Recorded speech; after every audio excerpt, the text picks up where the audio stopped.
Hi, ನಾನು Sandeep from tech in Kannada. ಇವತ್ತು ನನ್ನ ಮುಂದೆ ಪೋಕೋದವರು ಹೊಸದಾಗಿ ಲಾಂಚ್ ಮಾಡ್ತಾ ಇರುವಂಥ Poco X7 Pro 5G smartphone ಇದೆ. ನಂಗನ್ನಿಸ್ತಂಗೆ ಈ ಒಂದು ಸ್ಮಾರ್ಟ್ಫೋನ್ ಈ ವರ್ಷದ ಬಿಗ್ಗೆಸ್ಟ್ ಫ್ಲ್ಯಾಗ್ಶಿಪ್ ಕಿಲ್ಲರ್ ಸ್ಮಾರ್ಟ್ಫೋನ್ ಆಗಬಹುದು. ಈ ಸ್ಮಾರ್ಟ್ಫೋನ್ನ ಬೇಸ್ ವೇರಿಯಂಟನ್ನು ಪೋಕೋದವರು ಬ್ಯಾಂಕ್ ಆಫರ್ ಇನ್ಕ್ಲೂಡ್ ಮಾಡಿಕೊಂಡು ಎಫೆಕ್ಟಿವ್ ಆಗಿ 25,000 ರೂಪಾಯಿಗೆ ಲಾಂಚ್ ಮಾಡಿದ್ದಾರೆ. ಈ ಪ್ರೈಸ್ ರೇಂಜಿಗೆ ಈ ಸ್ಮಾರ್ಟ್ಫೋನ್ ಪರ್ಚೇಸ್ ಮಾಡ್ಬೋದಾ? ಏನು ಚೆನ್ನಾಗಿದೆ, ಏನು ಚೆನ್ನಾಗಿಲ್ಲ ಅನ್ಬಾಕ್ಸ್ ಮಾಡ್ತೀನಿ, ಯೂಸ್ ಮಾಡಿ ನನ್ನ ಎಕ್ಸ್ಪೀರಿಯನ್ಸ್ ನಿಮ್ಮ ಹತ್ರ ಶೇರ್ ಮಾಡ್ತೀನಿ.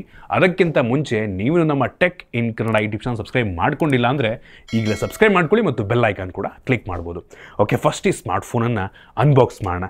ಗಮನಿಸ್ತಾ ಇದ್ದೀರಾ, ಈ ಫೋನ್ನ ಬಾಕ್ಸ್ ನಮ್ಗೆ ಈ ರೀತಿ ನೋಡೋಕ್ಕೆ ಸಿಗುತ್ತೆ. ಪೋಕೋದು ಕ್ಲಾಸಿಕ್ ಬಾಕ್ಸ್, ಕಪ್ಪು ಬಣ್ಣದ್ದು. ಈ ಬಾಕ್ಸನ್ನು ಓಪನ್ ಮಾಡಿದ ತಕ್ಷಣ ಇದ್ರ ಒಳಗಡೆ ನಮ್ಗೆ ಇನ್ನೊಂದು ಸಣ್ಣ ಬಾಕ್ಸ್ ಸಿಗ್ತಾರೆ. ಅದರಲ್ಲಿ ಒಂದು SIM selection pin, user manual, quick start guide ಮತ್ತು ವಾರಂಟಿ ಕಾರ್ಡು, ಮತ್ತೊಂದು ರಬ್ಬರಿ ಫಿನಿಷನ್ನು ಹೊಂದಿರುವಂಥ ಬ್ಯಾಕ್ ಕವರ್ ಕೊಟ್ಟಿದ್ದಾರೆ. ಇದ್ರ ಕೆಳಗಡೆ ನಮಗೆ ಡೈರೆಕ್ಟಾಗಿ ಒಂದು ಸ್ಮಾರ್ಟ್ಫೋನ್ ನೋಡೋಕ್ಕೆ ಸಿಗ್ತಾ ಇದೆ. ಹಿಂದ್ಗಡೆಯಿಂದ ಒಂದು ಯುನೀಕ್ ಕಲರ್ ಕಾಣ್ತಾ ಇದೆ, ಇದ್ರ ಬಗ್ಗೆ ಆಮೇಲೆ ಮಾತಾಡ್ತೀನಿ. ಇದರ ಕೆಳಗಡೆ 90 ವ್ಯಾಟ್ನ ಒಂದು ಫಾಸ್ಟ್ ಚಾರ್ಜಿಂಗ್ ಅಡಾಪ್ಟರ್ ಕೊಟ್ಟಿದ್ದಾರೆ. ಈ ಪ್ರೈಸ್ ರೇಂಜಿಗೆ ಬೆಂಕಿ ವಿಷಯ. ಕೊನೆಯದಾಗಿ USB Type-C charging cable, type ಮೇಲೆ Type-C ಕೇಬಲ್ ಕ್ವಾಲಿಟಿ ಕೂಡ ಚೆನ್ನಾಗಿದೆ. ಇದನ್ನು ಬಿಟ್ಟರೆ ಬೇರೇನೂ ಸಹ ಸಿಗ್ತಾ ಇಲ್ಲ. ಇನ್ನು ಡೈರೆಕ್ಟಾಗಿ ಈ ಒಂದು ಸ್ಮಾರ್ಟ್ಫೋನಿಗೆ ಬಂತು ಅಂದರೆ ಈ ರೀತಿ ನೋಡೋಕ್ಕೆ ಸಿಗುತ್ತೆ. ಸಖತ್ ಯುನೀಕ್ ಲುಕ್ಕನ್ನು ಹೊಂದಿರುವಂಥ ಸ್ಮಾರ್ಟ್ಫೋನ್ ಅಂತ ಅನ್ಬೋದು. ಈ ಫೋನ್ ಕೈಲಿ ಇಟ್ಕೊಂಡ್ರೆ ಒಂಥರ ಲೈಟ್ ವೆಯ್ಟ್ ಫೀಲ್ ಆಗುತ್ತೆ. 198 ಗ್ರಾಮ್ ವೇಟ್ ಇದೆ ಮತ್ತು 8.45 mm ಥಿಕ್ನೆಸ್ಸನ್ನು ಹೊಂದಿರುವಂಥ ಸ್ಮಾರ್ಟ್ಫೋನು. ಈ ಫೋನ್ನ ಫ್ರಂಟಲ್ಲಿ ಒಂದು ಸಣ್ಣ ಪಂಚೋಲ್ ಕ್ಯಾಮ್ರಾ ಇದೆ. ಆಲ್ರೆಡಿ ಫ್ರಂಟಲ್ಲಿ ಅವರೇ ಸ್ಕ್ರೀನ್ ಗಾರ್ಡ್ ಹಾಕಿದರೆ ಒಂದು ಒಳ್ಳೆ ವಿಷಯ. ಮತ್ತು ಫ್ರಂಟಲ್ಲಿ ಗೊರಿಲ್ಲಾ ಗ್ಲಾಸ್ 7i ಪ್ರೊಟೆಕ್ಷನ್ ಇದೆ ಆಯಿತಾ. ಕ್ರೇಜಿ ವಿಷಯ ಈ ಪ್ರೈಸ್ ರೇಂಜಿಗೆ. ಬೆಸಲಲ್ಲಿ ಆಲ್ಮೋಸ್ಟ್ ಎಲ್ಲ ಕಡೆ ಕಡಿಮೆನೇ ಇದೆ. ಫ್ರಂಟಿಂದ ಒಂದು ಒಳ್ಳೆಯ ಲುಕ್ಕನ್ನು ಹೊಂದಿರುವಂಥ ಸ್ಮಾರ್ಟ್ಫೋನ್ ಈ ಪ್ರೈಸ್ ರೇಂಜಿಗೆ. ಇಂದಕ್ಕೆ ಬಂತು ಅಂತ ಅಂದರೆ ಲೆದರಿ ಫಿನಿಷನ್ನು ಹೊಂದಿರುವಂಥ ಡ್ಯುಯಲ್ ಟೋನ್ ಲೆದರಿ ಫಿನಿಶ್ ಆಯಿತಾ. ಒಂಥರ ಯುನೀಕ್ ಆಗಿದೆ ಕಲರ್. ನೀವೇನಾದರೂ ಹಿಂಗೆ ಕೈಲಿ ಇಟ್ಕೊಂಡು ಮಾತಾಡ್ತಾ ಹೋಗ್ತಿರ್ಬೇಕಾದ್ರೆ ಜನ ನೋಡಿದವ್ರು ಏನೋ ಯುನೀಕ್ ಆಗಿದೆ ಅಂತಾರೆ, ಇನ್ನು ಕೆಲವು ಜನ ಜಾತ್ರೆ ಅಂತ ಅನ್ನಬಹುದು. ಕೆಲವು ಜನಕ್ಕೆ ಇಷ್ಟ ಆಗುತ್ತೇನೋ ಆಯಿತಾ. ಇದೇನಿದೆ, ಇದು ಒಂದು ರೀತಿ ಲೆದರಿ ಫಿನಿಶು. ಇನ್ನೊಂದು ಪ್ಲಾಸ್ಟಿಕ್ ಬ್ಯಾಕನ್ನು ಹೊಂದಿರುವಂಥ ವೇರಿಯಂಟ್ ಕೂಡ ಸಿಗುತ್ತೆ. ಈ ಫೋನ್ನ ಹಿಂದ್ಗಡೆ 2 ಕ್ಯಾಮ್ರಾ ಸಿಗ್ತಾ ಇದೆ ಮತ್ತು ಡ್ಯುಯಲ್ LED ಫ್ಲ್ಯಾಶ್ ಕೂಡ ಇದೆ. ಈ ಫೋನಲ್ಲಿ ಪ್ಲಾಸ್ಟಿಕ್ ಫ್ರೇಮ್ ಸಿಗ್ತಾ ಇದೆ. USB Type-C ಪೋರ್ಟ್ ಇದೆ, ಯಾವುದೇ ಹೆಡ್ಫೋನ್ ಜಾಕ್ ಇಲ್ಲ ಮತ್ತು ಡೆಡಿಕೇಟೆಡ್ SD ಕಾರ್ಡ್ ಸ್ಲಾಟ್ ಕೂಡ ಇಲ್ಲ. 2 ಸಿಮ್ಮನ್ನು ನೀವು ಹಾಕೊಬೋದು. ನಮ್ಗೆ ಇದರಲ್ಲಿ IR ಬ್ಲಾಸ್ಟರ್ ಕೂಡ ಸಿಗ್ತಾ ಇದೆ. ಸೂಪರ್ ವಿಷಯ ಅಂತೀನಿ. ಮತ್ತು ಈ ಫೋನಲ್ಲಿ IP66, IP68 ಮತ್ತು IP69 ಡಸ್ಟ್ ಮತ್ತು ವಾಟರ್ ರೆಸಿಸ್ಟೆಂಟ್ ರೇಟಿಂಗ್ ಸಿಗ್ತಾ ಇದೆ. ಸೂಪರ್ ವಿಷಯ. ಸರ್ಟಿಫಿಕೇಷನ್ ಮಾಡಿಸಿದ್ದಾರೆ. ಸೊ ನೀರಿಗೆ ಅದ್ದಿದ್ರು ಸಹ ಜೆಟ್ ಸ್ಪ್ರೇ ಮುಖಾಂತರ ಅಥವಾ ಮಳೆಯಲ್ಲಿ ನೀವು ಈ ಫೋನ್ ಯೂಸ್ ಮಾಡಿದ್ರು ಸಹ ಏನೂ ಆಗಲ್ಲ. ಒಂದು ಪ್ಲಸ್ ಪಾಯಿಂಟ್ ಅಂತೀನಿ. ಮತ್ತು ಇದರಲ್ಲಿ ವೆಟ್ ಟಚ್ ಸಹ ಸಿಗ್ತದೆ. ಕೈ ಒದ್ದಾಗಿದ್ರು ಸಹ ನಾವು ಈ ಫೋನನ್ನು ಯೂಸ್ ಮಾಡ್ಬೋದು. ಸೂಪರ್ ವಿಷಯ ಅಂತೀನಿ. ಡಿಸೈನ್ ಮತ್ತು ಬಿಲ್ಡ್ ಕ್ವಾಲಿಟಿ ಓಕೆ ಅಂತೀನಿ ಆಯಿತಾ. ಈ ಬೆಲೆಗೆ ಗ್ಲಾಸ್ ಪ್ಯಾಕಿಂದು ಇದ್ದಿದ್ರೆ ಚೆನ್ನಾಗಿರ್ತಿತ್ತು. ಬಟ್ ಪ್ರೈಸ್ ಪಾಯಿಂಟ್ ನೋಡಿಕೊಂಡು, ಉಳಿದ ಸ್ಪೆಸಿಫಿಕೇಷನ್ ನೋಡಿಕೊಂಡು ನಾವು ಕೊನೆಗೆ ಜಡ್ಜ್ ಮಾಡೋಣ ಆಯಿತಾ. ಇನ್ನು ಡಿಸ್ಪ್ಲೇಗೆ ಬಂತು ಅಂತ ಅಂದರೆ ಈ ಫೋನಲ್ಲಿ 6.67 ಇಂಚಿನ 1.5K ರೆಸೊಲ್ಯೂಷನ್ ಹೊಂದಿರುವಂಥ ಅಮೋಲೆಡ್ ಡಿಸ್ಪ್ಲೇ ನಮಗೆ ಸಿಗ್ತಾ ಇದೆ. ಇದು ಡಾಲ್ಬಿ ವಿಷನ್ ಡಿಸ್ಪ್ಲೇ. HDR10+ ಕೂಡ ಸಪೋರ್ಟ್ ಮಾಡುತ್ತೆ ಮತ್ತು 12 ಬಿಟ್ ಡಿಸ್ಪ್ಲೇ ಆಯಿತಾ. ಸುಮಾರು 68 ಬಿಲಿಯನ್ ಕಲರ್ಸನ್ನು ಸಪೋರ್ಟ್ ಮಾಡುತ್ತೆ. ವಿವಿಡ್ ಕಲರ್ಸನ್ನು ಸಪೋರ್ಟ್ ಮಾಡುತ್ತೆ. ವ್ಯೂಯಿಂಗ್ ಆಂಗಲ್ ತುಂಬ ಚೆನ್ನಾಗಿದೆ, ತುಂಬ ಬ್ರೈಟ್ ಆಗಿದೆ. 3200 ನಿಟ್ಸ್ನ ಪೀಕ್ ಬ್ರೈಟ್ನೆಸ್ಸನ್ನು ಹೊಂದಿರುವಂಥ ಡಿಸ್ಪ್ಲೇ. ಬಿಸಿಲಿಗೆ ಹೋದ್ರೂ ಸಹ ಒಂದು ಲೆವೆಲಿಗೆ ಬ್ರೈಟಾಗಿ ಕಾಣುತ್ತೆ. 120 ವಾಟ್ಸ್ನ ಅಡಾಪ್ಟಿವ್ ರಿಫ್ರೆಶ್ ರೇಟನ್ನು ಹೊಂದಿರುವಂಥ ಡಿಸ್ಪ್ಲೇ. LTPO ಅಲ್ಲ ಆಯಿತಾ. ಬೆಲೆಗೆ ತಕ್ಕ ರೀತಿಯಲ್ಲಿದೆ ಒಂದು ಲೆವೆಲ್ಗೆ ಅಂತ ಅನ್ಬೋದು. ಮತ್ತು ಟಚ್ ಸ್ಯಾಂಪ್ಲಿಂಗ್ ರೇಟ್ ಕೂಡ ಚೆನ್ನಾಗಿದೆ. ನಾರ್ಮಲಿ ಇದು 240 ಹರ್ಟ್ಸಲ್ಲಿ ವರ್ಕ್ ಆಗುತ್ತೆ ಟಚ್ ಸ್ಯಾಂಪ್ಲಿಂಗು. ನೀವು ಗೇಮ್ ಆಡೋ ಟೈಮಲ್ಲಿ 480 ಹರ್ಟ್ಸ್ ತನಕ ಕೂಡ ಅದು ಜಾಸ್ತಿ ಆಗುತ್ತೆ, ಒಂದು ಒಳ್ಳೆ ವಿಷಯ. ಮತ್ತು ಇದು TV ಅವ್ರದ್ದು ಕೆಲವೊಂದು ಸರ್ಟಿಫಿಕೇಷನ್ ಎಲ್ಲ ಮಾಡಿಸಿದ್ರೆ ಆಯಿತಾ. Flicker free, low blue light emit ಮಾಡುವಂಥ ಡಿಸ್ಪ್ಲೇ ಅಂತೆಲ್ಲ ಸರ್ಟಿಫಿಕೇಷನ್ ಮಾಡಿಸಿದ್ದಾರೆ. ಡಿಸ್ಪ್ಲೇ ಈ ಪ್ರೈಸ್ ರೇಂಜಿಗೆ ಚೆನ್ನಾಗಿದೆ ಅಂತೀನಿ. ಇನ್ನು ವೇರಿಯಂಟ್ಗಳಿಗೆ ಬಂತು ಅಂದರೆ ಈ ಸ್ಮಾರ್ಟ್ಫೋನ್ ಸದ್ಯಕ್ಕೆ 2 ಸ್ಟೋರೇಜ್ ವೇರಿಯಂಟಲ್ಲಿ ಲಾಂಚ್ ಆಗ್ತಾ ಇದೆ. 8 GB RAM, 256 GB storage, 12 GB RAM, 256 GB storage. ಇದರಲ್ಲಿರುವಂಥ ರ್ಯಾಮ್ ಟೈಪ್ ಬಂದ್ಬಿಟ್ಟು LPDDR5X ರ್ಯಾಮ್, ಯಾವುದೇ ಕಾಂಪ್ರಮೈಸ್ ಇಲ್ಲ. ಸ್ಟೋರೇಜ್ ಟೈಪ್ ಬಂದ್ಬಿಟ್ಟು UFS 4.0 ಸ್ಟೋರೇಜು. ಕ್ರೇಜಿ ಅಂತೀನಿ ಆಯಿತಾ.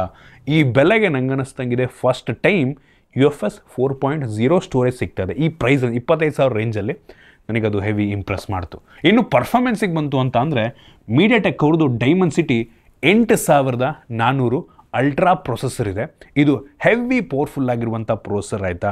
ನಾವು ಅಂತೂ ಬೆಂಚ್ ಮಾರ್ಕನ್ನು ಚೆಕ್ ಮಾಡ್ದಂಗೆ ಆ ರೇಟಿಂಗ್ ನಾನು ನಿಮಗೆ ತೋರಿಸ್ತಾ ಇದ್ದೀನಿ.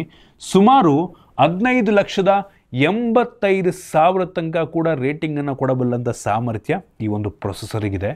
ಸೊ ಒಂದು ರೀತಿ ನೋಡೋದಕ್ಕೆ ಹೋದರೆ ಈ ಒಂದು ಪ್ರೊಸೆಸರ್ ಸ್ನ್ಯಾಪ್ಡ್ರ್ಯಾಗನ್ 7S Gen 3ಗಿಂತ ಅಥವಾ 8 Gen 2ಗಿಂತ ಪವರ್ಫುಲ್ ಆಗಿರುವಂಥ ಪ್ರೊಸೆಸರ್ ಅಂತಲೇ ಅನ್ನಬಹುದು ಆಯಿತಾ. Literally close to 16 lakh benchmark rating ಬರುತ್ತೆ ಅಂತ ಅಂದರೆ ಈ ಬೆಲೆಗೆ ಫ್ಲ್ಯಾಗ್ಶಿಪ್ ಕಿಲ್ಲರ್ ಫೋನ್ ಅಂತಲೇ ಅನ್ಬೋದು. ನಾವು ಈ ಬೆಂಚ್ ಮಾರ್ಕನ್ನು ಮಾಡೋ ಟೈಮಲ್ಲಿ ಬ್ಯಾಟ್ರಿ ಡ್ರೈನ್ ಮತ್ತು ಟೆಂಪ್ರೇಚರ್ ವೇರಿಯೇಷನ್ನ ಕೂಡ ಚೆಕ್ ಮಾಡಿದ್ವು. ಬ್ಯಾಟ್ರಿ ಡ್ರೈನ್ ಒಂದು ಲೆವೆಲಿಗೆ ನಾರ್ಮಲ್ ಅಂತ ಅನ್ನಿಸ್ತು. ಸುಮಾರು 6ರಿಂದ 7 ಡಿಗ್ರಿ ಬ್ಯಾಟ್ರಿ ಡ್ರಾಪ್ ಆಯಿತು. ಇದು ನಾರ್ಮಲ್ ಒಂದು ಲೆವೆಲಿಗೆ. ಟೆಂಪ್ರೇಚರ್ ವೇರಿಯೇಷನ್ ಕೂಡ ಅಷ್ಟೇ ತುಂಬ ಹೆವಿ ಹೀಟ್ ಆಗುತ್ತೆ ಅಂತ ಅನ್ನಿಸ್ತಿಲ್ಲ. ಚೆಕ್ ಮಾಡೋಕ್ಕಿಂತ ಮುಂಚೆ 35 ಡಿಗ್ರಿ ಸೆಲ್ಸಿಯಸ್ ಇತ್ತು, ಆಮೇಲೆ 45 ಆಯಿತು. 45 ಅಂದರೆ ಅದು ನಾರ್ಮಲ್ ಹೀಟ್ ಆಗುವಂಥ ಟೆಂಪ್ರೇಚರೇ. ಇದರಲ್ಲಿ ಅವ್ರದ್ದು ಲಿಕ್ವಿಡ್ ಕೂಲಿಂಗ್ ಟೆಕ್ನಾಲಜಿ 2.1 ಯೂಸ್ ಮಾಡಿದ್ದಾರೆ ಆಯಿತಾ. ಇದಕ್ಕೆ ಐಸ್ ಲೂಪ್ ಅಂತ ಕರೀತಾರೆ ಆಯಿತಾ. ಐಸ್ ಲೂಪ್ ಅಂದರೆ ಏನಿಲ್ಲ, ವೇಪರ್ ಚೇಂಬರ್ನ ಇನ್ನೊಂದು ಹೆಸರಲ್ಲಿ ಕರೀತಾ ಇದ್ದಾರೆ ಅಷ್ಟೇ, ಬೇರೇನೂ ಇಲ್ಲ. 5000 mm ಸ್ಕ್ವೇರಿಂದು ವೇಪರ್ ಚೇಂಬರ್ ಇದರಲ್ಲಿದೆ. ಸೊ ಹೀಟ್ ಡೆಸಿಪೇಷನ್ ಚೆನ್ನಾಗಾಗುತ್ತೆ, ಒಂದು ಒಳ್ಳೆ ವಿಷಯ. ಗೇಮಿಂಗ್ ಟೆಸ್ಟನ್ನು ಸಹ ಮಾಡೋದು. BGMIನಲ್ಲಿ ಸ್ಮೂತ್ ಸೆಟ್ಟಿಂಗಲ್ಲಿ ಎಕ್ಸ್ಟ್ರೀಮ್ ಗ್ರಾಫಿಕ್ ತನಕ ಹೋಗುತ್ತೆ. ಎಕ್ಸ್ಟ್ರೀಮ್ ಪ್ಲಸ್ಸು ಕೊಡ್ಬೋದಾಗಿತ್ತು ನಂಗೆ ಅನ್ನಿಸ್ದಂಗೆ. ಸೊ ಸದ್ಯಕ್ಕೆ ಈ ಫೋನಲ್ಲಿ BGMIನಲ್ಲಿ ಹೈಯರ್ ರಿಫ್ರೆಶ್ ರೇಟ್ ಸಪೋರ್ಟ್ ಇಲ್ಲ. ಮೋಸ್ಟ್ಲಿ ಅಪ್ಡೇಟ್ಸ್ನಲ್ಲಿ ನೆಕ್ಸ್ಟ್ ಬರಬಹುದೇನೋ. ಇದು ತುಂಬ ಸ್ಮೂತಾಗಿ ಕೆಲಸವನ್ನು ಮಾಡುತ್ತೆ. ಹೈಯೆಸ್ಟ್ ಅಂತ ಅಂದರೆ ಅಲ್ಟ್ರಾ HDR ಆಪ್ಷನ್ ಇದೆ ಆಯಿತಾ. ಅಲ್ಟ್ರಾ HDR ಆಪ್ಷನ್ ಇದೆ, ಅದರಲ್ಲಿ ಅಪ್ ಟು ಅಲ್ಟ್ರಾ ತನಕ ಆಡ್ಬೋದು. ಇದು ಕೂಡ ಒಂದು ಲೆವೆಲ್ಗೆ ಸ್ಮೂತಾಗಿ ಪ್ಲೇ ಆಗುತ್ತೆ. ಮೋಸ್ಟ್ಲಿ ನೆಕ್ಸ್ಟ್ ಅಪ್ಡೇಟ್ನಲ್ಲಿ BGMIನಲ್ಲಿ 90 Hz ಅಥವಾ 120 Hz ಕೊಡಬಹುದೇನೋ. ಸದ್ಯಕ್ಕಂತೂ ಸಪೋರ್ಟ್ ಇಲ್ಲ ಆಯಿತಾ. ಸೊ ಗೇಮ್ ಅಂತೂ ಹೆವಿ ಸ್ಮೂತಾಗಿ ಪ್ಲೇ ಆಗುತ್ತೆ. ಯಾವ ಗೇಮನ್ನು ಬೇಕಾದರೂ ಆಲ್ಮೋಸ್ಟ್ ಸೆಟ್ಟಿಂಗಲ್ಲೇ ಮ್ಯಾಕ್ಸಿಮಮ್ ಸೆಟ್ಟಿಂಗಲ್ಲೇ ನೀವು ಆಡ್ಕೊಬೋದು. ತುಂಬ ಪವರ್ಫುಲ್ ಆಗಿರುವಂಥ ಪ್ರೊಸೆಸರ್ ಇದು. ಸೊ ತಲೆ ಕೆಡಿಸ್ಕೊಬಿಡಿ ಪರ್ಫಾರ್ಮೆನ್ಸ್ ಬಗ್ಗೆ.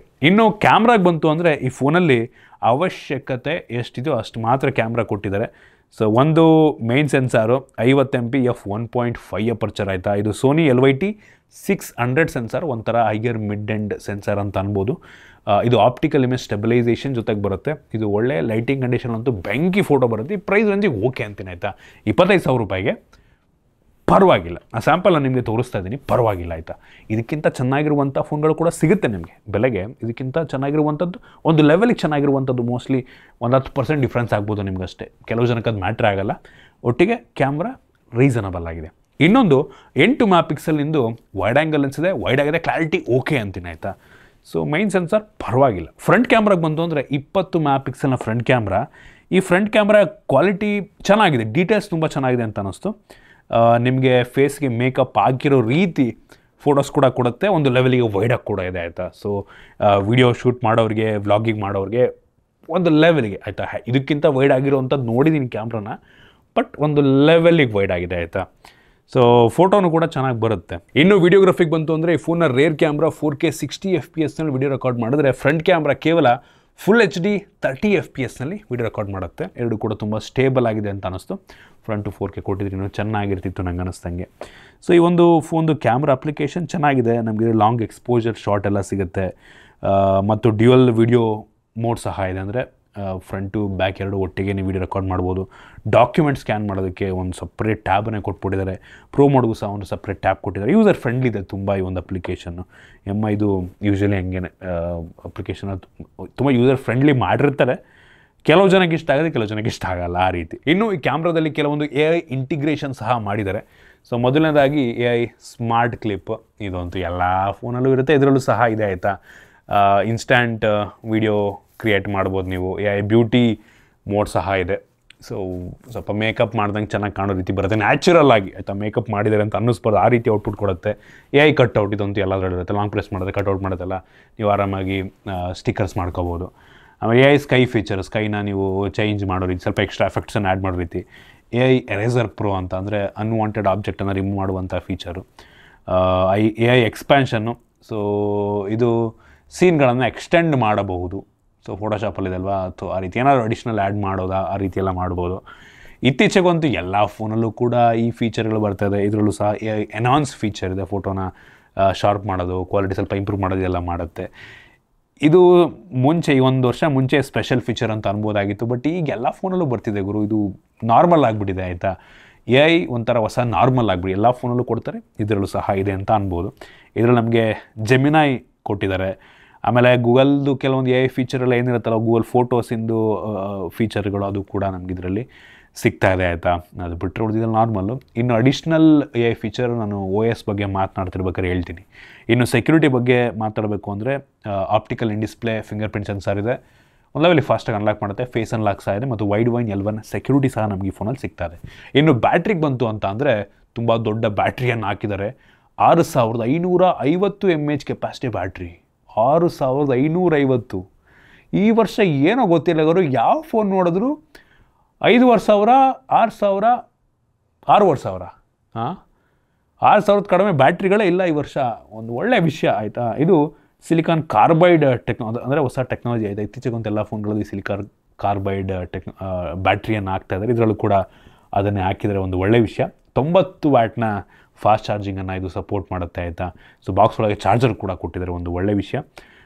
47 ನಿಮಿಷದಲ್ಲಿ ಈ ಫೋನ್ನ ಫುಲ್ ಚಾರ್ಜ್ ಮಾಡುತ್ತಂತೆ.